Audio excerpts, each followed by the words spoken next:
Reserves. The gentleman from Ohio. Yield 3 minutes to the gentleman from Florida, Mr. Gaetz. Gentleman from Florida, Mr. Gaetz, is recognized for 3 minutes. Thank you, Mr. Speaker. Well, they may be calling on the Vice President, but based on his letter, he's not answering. Everybody in this country knows that they wanted to impeach President Trump on his first day in office. And it looks like they're going to want to impeach him on his last day, too. And all he did in the middle was rescue our economy, rebuild our military, reform the VA, and reduce America's involvement in foreign wars. Now, I join the bipartisan caucus condemning the violence that we saw at our Capitol, but the hypocrisy is just downright disorienting. President Trump called for protests that would be peaceful and patriotic. He got labeled a national security threat. Yet the gentlelady from California can call on her supporters to get physical and in the faces of Republicans, and she gets the chairmanship of the Financial Services Committee.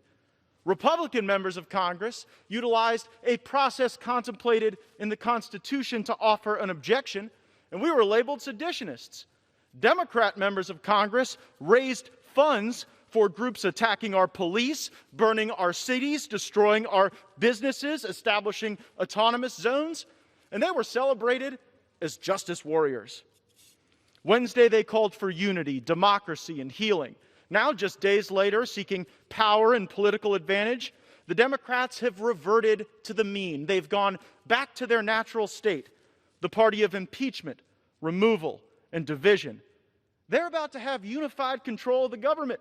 Maybe they'd use this time to preview an agenda for the American people.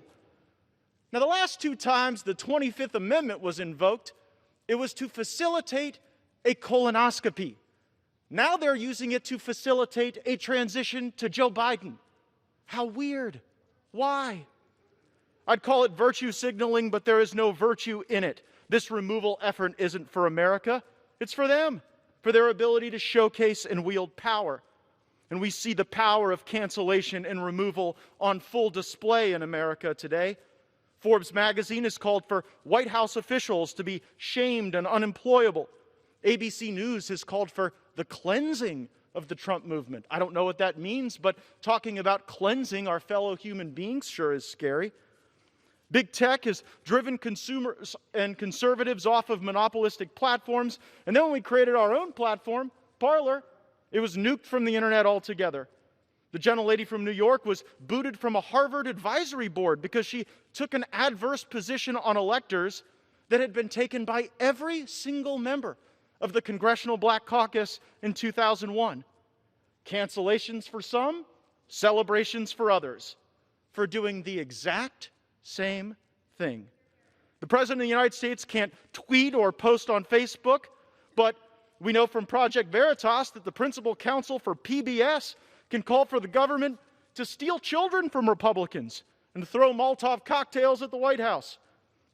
We should allow America to heal before America is lost, but that is not happening today. I'd request 30 more seconds. The gentleman is given 30 additional seconds. The deal now is House Democrats just want in on the act. That's the purpose of the resolution today.